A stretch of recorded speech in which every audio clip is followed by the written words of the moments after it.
ito na yung coil niya.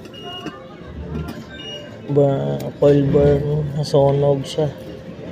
Ano, tapos kinulos na natin.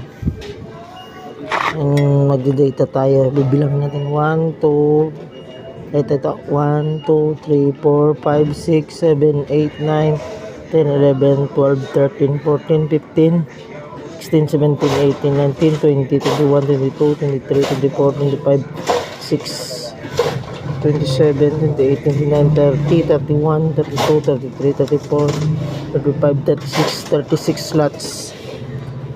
6 coils only. Ito convert natin. Dati kasi ito ang tawag dito, ang tawag yan, basta 6 coil. Convert natin ng lap winding or chain winding. Gagawin natin 4 poles. Thank you.